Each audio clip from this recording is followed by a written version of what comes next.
It is time for another episode of Eric Lima Shenanigans of 1977. This is a double feature where two segments are combined into one episode. And now, here's the host of the show, Mr. Eric M. Lima. Thank you very much, Mr. Announcer, sir. Well, hello there, everyone. Welcome to yet another episode of Eric Lima Shenanigans of 1977, episode 1589 of the show. And it's a Shenanigan double feature, the 8th edition of it, because there'll be a 2-for-1 special. We're going to talk about what happened last night at AEW Collision and SummerSlam. That's right, I'm going to give you the results of both of these events. And we're going to start with Collision, since Collision was the first show to air before SummerSlam. A lot of things have happened, and I was able to watch both shows, despite the fact that I was spending a lot of time at the Portuguese Feast this year once again. And let's get right to it. All right, the Patriarchy was kicking off Collision, and Christian Cage was so proud he decided to give Nick Wayne 1/3 of the trio's titles, but then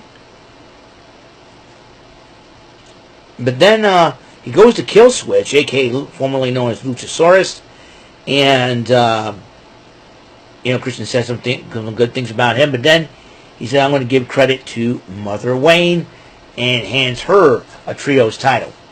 Now, Christian Cage, I can't stand this guy because he always, every time he wins a championship, like him and a partner, if he wins a team championship, he gets to hold all the belts. It's a team thing, Christian Cage. This guy's an idiot and doesn't know the concept of teaming. I think ever since breaking up with Adam Copeland, I think everything has gone way to his head. And not give Killswitch the other third of those tag team titles. Killswitch is going to snap, and once he does, I would not be in Christian Cage's shoes right now at this rate in time, because Killswitch looks like he's going to break Christian Cage's scrawny little neck. And you know what? One of these days, that's going to happen. And Killswitch won't be sorry. He's going to be sorry that he even joined up with Christian Cage. That's what I'm thinking. The guy does everything for him, and yet he no championship. Christian Cage gets all. When him and Killswitch won the tag team titles, he holds both belts. He doesn't give Killswitch his title. Or when Killswitch won the TNT title, Christian Cage holds it. Like, if I was going to work for Christian Cage and he holds my championship that I earned, I knock his lights out and grab the championship. This is my title. I've won it. I've won it. You don't appreciate it, you can go suck on it somewhere. Yeah. Dingle nut, dingleberry. That's what I would say. But the House of Black interrupts the Patriarchy, and he says, "You're not a trio." He says, "Are you sure? Watch this." Lights went out. Lights went back on. Buddy Matthews appears, and then they chase the Patriarchy away. And then the Bang Bang Gang corners them, and then Christian Cage, Mother Wayne, Killswitch went one way, but Nick Wayne decided to go the other way. But Kip Sabian grabs him, throws him back, and the House of Black and the Bang Bang Gang had their way with him. Lexi Nair interviewed Dustin Rhodes and Von Erichs. Now, Sammy Guevara made his return, helping out Dustin Rhodes and Von Erichs. I said, "Listen, I want to earn your trust." But then Dustin Rhodes goes, "Okay, you got it." So it seems like a new Texas conglomerate connection: the Von Erichs, Sammy Guevara, and Dustin Rhodes. Meanwhile, Mystical and Hologram team up against the Premier Athletes, accompanied by Smart Mark Smerling. I call him Smart Mouth Sterling, because all he does is run his mouth. And Aria Davari and Tony Nese and Mystical and Hologram to pick up the victory, as Mark Sterling interrupts Arcadia says, "I'll introduce these guys." Meanwhile, Mariah May was joining on commentary for the next matchup, and obviously timeless Toni Storm still wants her revenge. And as Mariah May is insulting Tony Schiavone, Toni Storm came out, attacked Mariah May. Both women are brawling, and then Christopher Daniels tries to break it up, and then he gets Mariah May's face, she got in his, and then Toni Storm did a splash and taking them both out, and then she was blindsided by Riche Chanel, Then they had their matchup, and Tony Storm ended up winning the matchup. Kyle Fletcher decided to reflect on how he and Will Ospreay met and became great friends, and he wants to do everything he can for him, especially go after MJF. MJF had his trip to Mexico as usual. He claims he's everybody's American hero. I disagree. MJF's not my American hero. This guy's the new American hero because he beat that. I will get to him. I will get to this guy. All right. And so Kyle Fletcher went one-on-one with Brian Cage. Fletcher ended up winning the matchup. He addressed MJF after the matchup. MJF responds to Fletcher. And then Renee Paquette interviewed Jeff Jarrett about Bryan Danielson, which now matches Anything Goes with Ricky the Dragon Steamboat as a special enforcer in that matchup. And then a triple threat match. Tiger Style, Lee Moriarty, the new Ring of Honor Pure Champion, Claudio Castagnoli, and Tomohiro Ishii were in the matchup, and Castagnoli won that triple threat. Meanwhile, Lexi Nair interviewed Top Flight, and Top Flight's got a new stewardess in the lovely Layla Gray. I think it's a great idea putting her with Top Flight. It gives a new dimension to Top Flight as well. But the MXM Collection interrupts them, and looks like a rivalry between Top Flight and the MXM Collection. For those who don't know, they used to be known as Maximum Male Models, Mason Mansoor, but now it's Mason Madden and Mansoor. Women's action, Taya Valkyrie went one-on-one with Thunder Rosa. Thunder Rosa beat Taya Valkyrie, addresses Purrazzo after the matchup. Purrazzo responds to Rosa, and Thunder Rosa challenged her to a Texas Bull Rope match this coming Saturday night on Collision. Meanwhile, an 8-man tag team championship, the main event. Darby Allin, Mark Briscoe, and FTR went up against the Undisputed Kingdom. That's the Ring of Honor tag team champions Mike Bennett, Matt Taven, Roderick Strong, and then the Beast Mortos. FTR, Briscoe, and Allin won the matchup, and FTR addressed the Texas crowd after the match, saying that they will have their sights set on becoming AEW tag team champions. The Acclaimed interrupts FTR. They want to lay that claim, but Briscoe stops them, tries to intervene, and then a lot of pushing and shoving. Briscoe tries to break it up, but the Acclaimed didn't walk away. Who wants the Young Bucks, the Acclaimed or FTR? That is your AEW Collision Event Center from yesterday, the 3rd of August. Let's talk about SummerSlam. Triple H kicks off with SummerSlam. Jelly Roll decided to perform the opening song for SummerSlam. And then, first matchup, opening matchup. Now, ladies and gentlemen, this is going to be a crazy matchup. It is Liv Morgan defending the Women's World title against Rhea Ripley. As you know, Rhea Ripley came back and wants her hands on Liv Morgan. But here's the crazy part. The rivalry got so personal, Rhea Ripley decided to use a steel chair, but when she's about to deck Liv Morgan, Dominic grabs the chair and says, "No, I don't want you to win the title like this. Win it honorably." And then Rhea Ripley goes, "I got this, okay? I got it." So, anyways, then Dominic turns around, gets involved again, slides the chair as Liv Morgan's got the upper hand, hit Rhea Ripley with Oblivion on the steel chair without the referee looking. The chair was removed. 1, 2, 3. And Liv Morgan retains the title.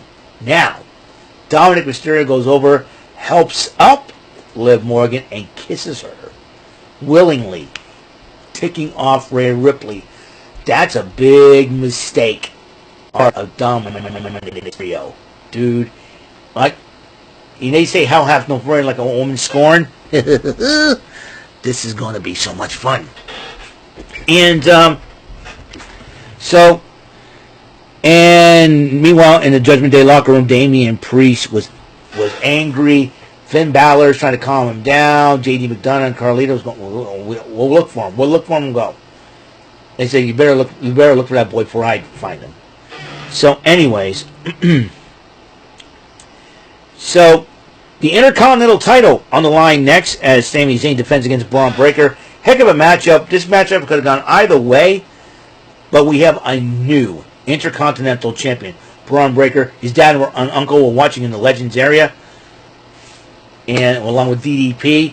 And I'll tell you what, it's good to see Scott Steiner and DDP getting along, because I know they had a feud in WCW, and and all that. But it's great to see that, and come together for their son and nephew in the case of Scott Steiner. You talk and a friend in DDP, and become the Intercontinental Champion. So the first WWE Singles title for the family. So, and the Steiners have held the tag team title. So Braun Breaker is coming to his own. Watch out and watch him in the future. I believe Braun Breaker could be the guy to go to the top. We shall see. Meanwhile, the United States title on the line. And before the match, LA Knight arrived in the Prime truck and decided to use a pipe to smash a window on the truck. And during the matchup between Logan Paul and LA Knight, of course, Logan Paul's stew decided to get involved, and LA Knight took care of them.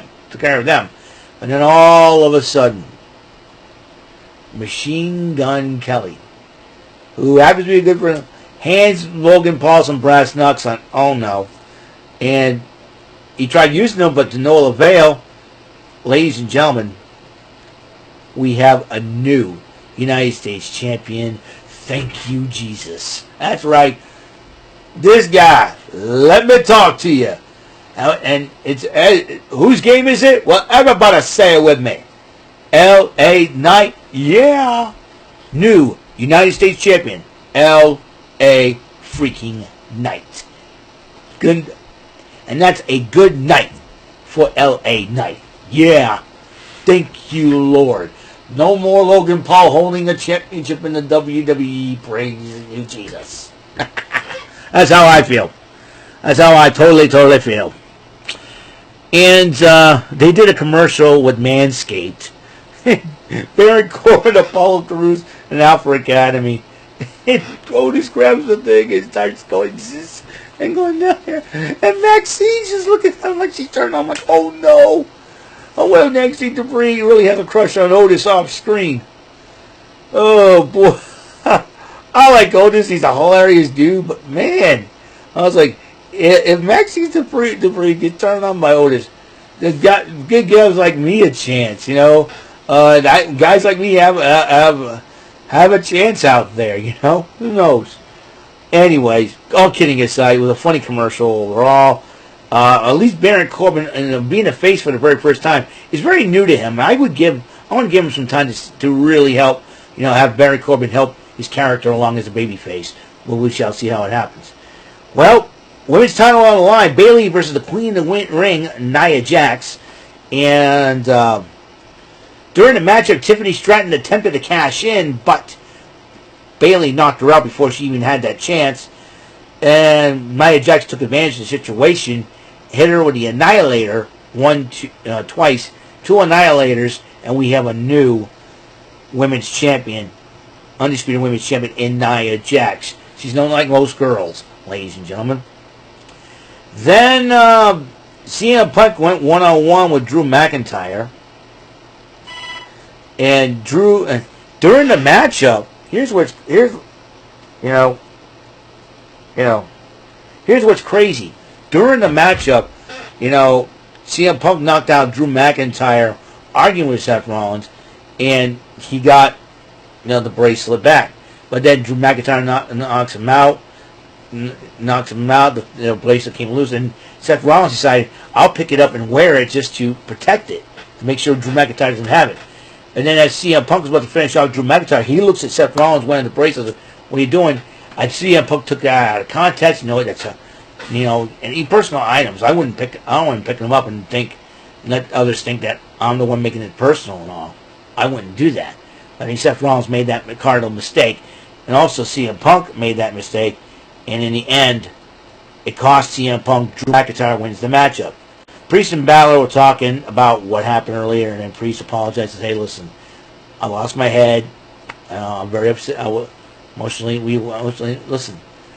Go look for Dominic. If you need anything, I know you don't need it, but if you need anything, I got you back." Priest says, "Okay, we're cool with that."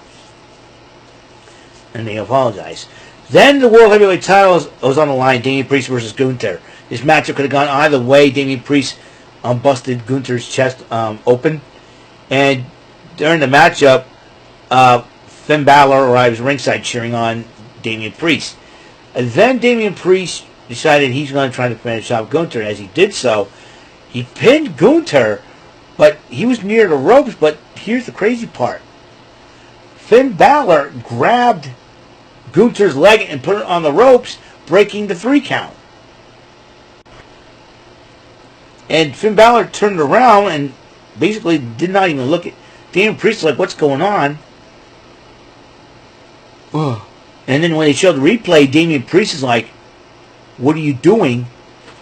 And then Finn Balor had this sneer look of scorn on his face. Gunther took advantage of the situation, powerbombed Damian Priest, and Gunther is your new World Heavyweight Champion. I'll tell you one thing, Gunther is a champion. It's going to be difficult to defeat. And I dare anybody that tries to get at him, because I'll tell you one thing right now. And like I'm going to, as conclusion, I told this to somebody today. If I were Rhea Ripley and Damian Priest, I would call The Undertaker, ask him to build up a double wide, double D casket to stuff Finn Balor and Dominic Mysterio in it.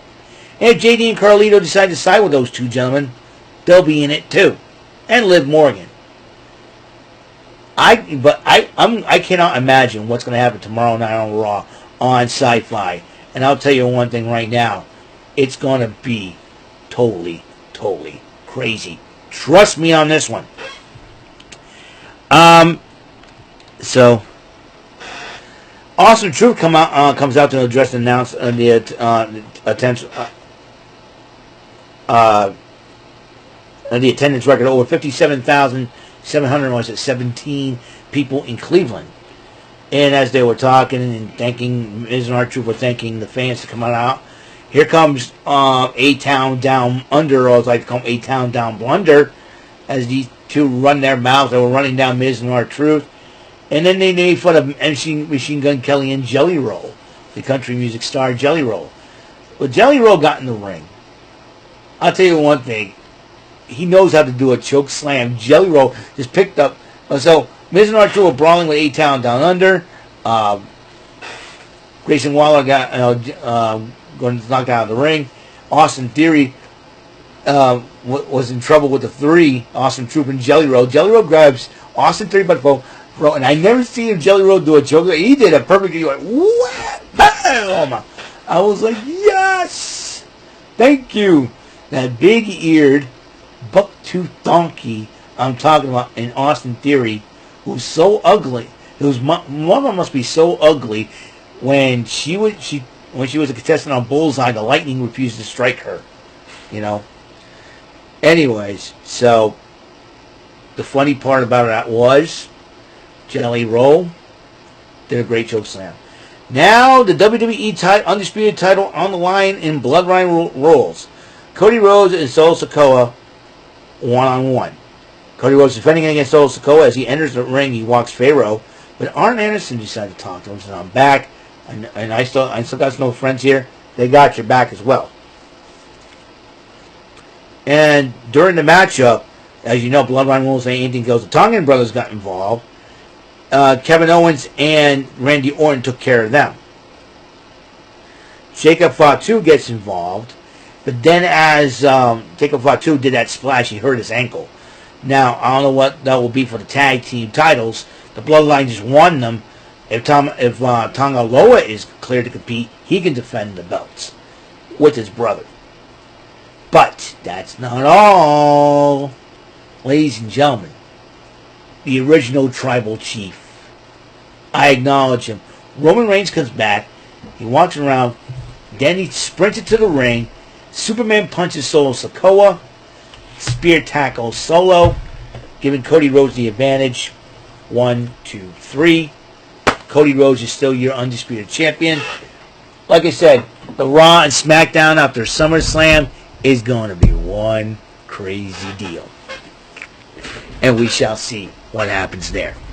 So that's all the time we have on the show. Episode 1589 of Eric Lima Shenanigans of 1977 is complete. Upcoming next will be the Roadside Shenanigans, the final Roadside Shenanigans for the Portuguese Feast. That'll be a tell-all. So, thank you for tuning in to the episode. Around, Mr. Announcer, take us home. That is all for today's episode. This is your announcer speaking for Eric Lima Shenanigans of 1977. A Big Beefy E, do it for Bob Saget Productions, and in association with a Raven Bofa Telepictures and Distribution. Thank you for watching today's episode. Tune in next time for another episode of Eric Lima Shenanigans of 1977. Goodbye for now.